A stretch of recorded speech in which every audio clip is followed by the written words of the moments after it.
The joke wasn't meant for me. But when my wife laughed and the room laughed with her, I realized something important had already broken, long before I noticed it was failing. That was the night I stopped being a husband and became the punchline that I've never liked charity galas. Too much noise. Too many forced smiles. A room full of people congratulating each other for fixing problems they only understand on spreadsheets. But my wife asked me 3 times to come. She said the board wanted to finally meet me. So I put on a suit, showed up on time, and walked straight into the moment my marriage quietly began to unravel. The ballroom looked exactly how I expected.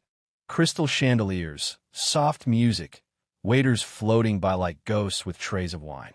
Men in tailored suits talked about impact without ever defining what that meant. My wife, Jennifer, stood near the bar with her coworkers. She waved when she saw me, but didn't come over. Fine. She was working. I poured a drink and stayed near the back, where I could observe without performing. That's when I noticed him. Tall, confident, the kind of expensive suit that looks intentional. His hand rested on Jennifer's lower back like it belonged there. She didn't move away. They leaned toward each other, laughing, comfortable, familiar, like they shared a language I didn't speak. I'd heard his name before. Tyler Brooks, a consultant, a strategic partner, someone helping her level up. That was the phrase she used. I trusted her. Engineers trust systems until they fail. The speeches started around 9. The executive director spoke first. Then Jennifer took the stage. She was good, polished, confident. She thanked donors, praised the team, and then singled out Tyler. She said none of this would have been possible without his partnership. He smiled like he'd practiced that moment. When Tyler stepped up to the microphone, the room settled. He did the humble routine, thanked everyone, then lifted his glass. A toast, he said, to the husbands who keep the lights on while their wives do the real work. Light laughter. Then he smiled wider. Behind every successful woman, he continued, is a man who has no idea how much heavy lifting she's doing. Louder laughter. People started glancing around. Someone looked at me. Then came the line that ended everything. So here's to the oblivious husbands, Tyler said. May they keep grinding away while we collaborate and lead their wives to victory. The room erupted.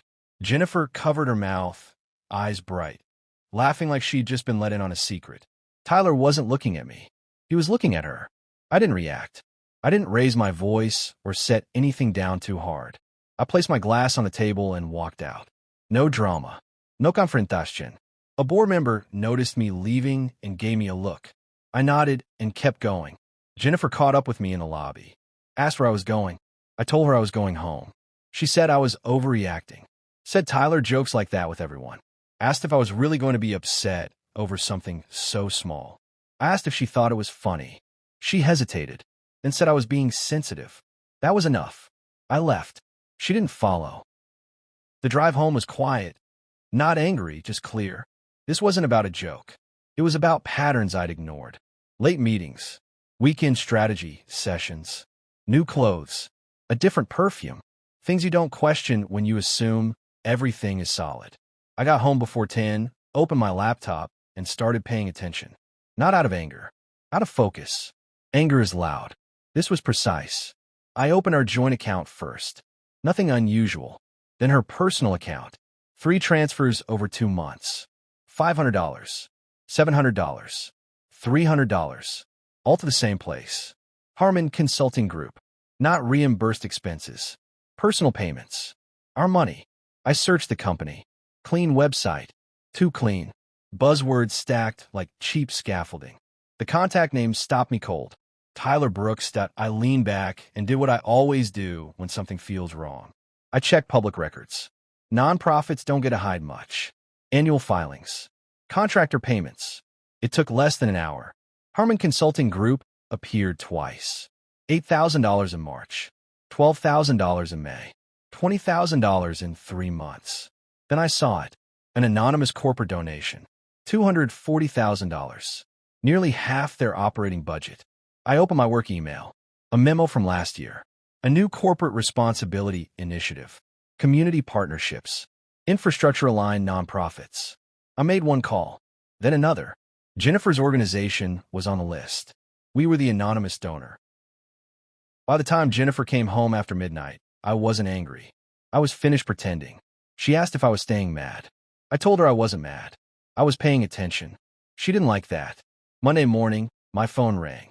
Executive Relations. The CEO wanted to speak with me. By 8:45, I was sitting in a quiet conference room with men who didn't joke. They told me a board member had been at the gala. They'd heard the toast. Professionalism mattered. Funding was under review. They weren't asking me to do anything. They just wanted me informed. Before I left, one of them said something that stayed with me. The way you handled yourself, he said. That composure mattered. An hour later, Jennifer called. Funding under review. Consultants terminated. Emergency meetings. By evening, she came home carrying a cardboard box. 7 years of her career inside it. Administrative leave. By Thursday, it was termination. Misuse of funds. Poor judgment. Conflict of interest. Words chosen carefully. Sharp anyway. Eventually, she said out loud. She and Tyler had been close. Not physical. Emotional. He made her feel seen. Valued. She said I tolerated her career. That word stayed with me. A week later, she packed a suitcase. Asked if I wanted to fix this. I told her the truth.